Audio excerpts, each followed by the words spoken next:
ফজরের 2 রাকাত সুন্নতের পরে 100 বার দোয়াটি পড়ুন, দুনিয়া আপনার কাছে নত হবে, আপনি ধনী হয়ে যাবেন ইনশাআল্লাহ। এটা আমার কথা নয়, নবী সাল্লাল্লাহু আলাইহি ওয়াসাল্লাম নিজে জানিয়ে দিয়েছেন। জিয়াউন নবী এই কিতাবের 5 নম্বর খণ্ডের 902 নম্বর পৃষ্ঠায় এই হাদিসটি রয়েছে। ইমাম মালিক রাহমাতুল্লাহি আলাইহি তিনি এই হাদিসটি বর্ণনা করেছেন।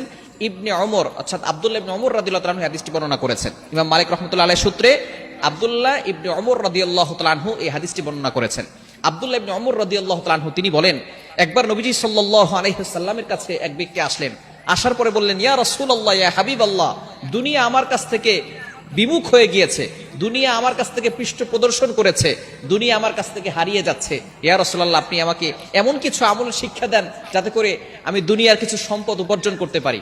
নবীজি সাল্লাল্লাহু আলাইহি সাল্লাম সেই সাহাবীকে বললেন, তুমি কি ফেরেশতাদের দোয়া ও আল্লাহ তাআলার সৃষ্টিজীবের সকল সৃষ্টিজীবের তাসবিহ তুমি পড়ো না? যেই তাসবিহের কারণে সকল সৃষ্টিজীবকে আল্লাহ পাক রব্বুল আলামিন রিজিকের ব্যবস্থা করেন, এই দোয়াটা কি তুমি পড়ো না? তখন নবীজি সাল্লাল্লাহু আলাইহি সাল্লাম এই দোয়াটা সেই সাহাবীকে শিক্ষা দিলেন। এই সাহাবী সেখান থেকে চলে গেলেন। চলে যাওয়ার পরে কিছুদিন তিনি আসলেন। আসার পরে বললেন, ইয়া রাসূলুল্লাহ, ইয়া হাবিবাল্লাহ, আপনি আমাকে যে দোয়াটা শিক্ষা দিয়েছিলেন এই দোয়াটার আমল আমি করেছি।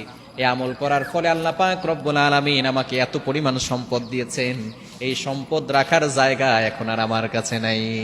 সুবহানাল্লাহ বিহামদি। কালিমা জিতার আপনি কল্পনা করতে পারছেন? ছোট্ট একটি দোয়া, চমৎকার একটি দোয়া, সহজ একটি দোয়া, যে দোয়াটা পড়লে আল্লাহ পাক রব্বুল আলামিন আপনার কাছে দুনিয়াটাকে নত করে দিবেন। দুনিয়ায় আপনি আল্লাহ পাক রব্বুল আলামিন, দুনিয়াতেও আল্লাহ তাআলা সম্পদ দান করবেন, আখিরাতেও আল্লাহ তাআলা আপনার জন্য সহজ করে দিবেন।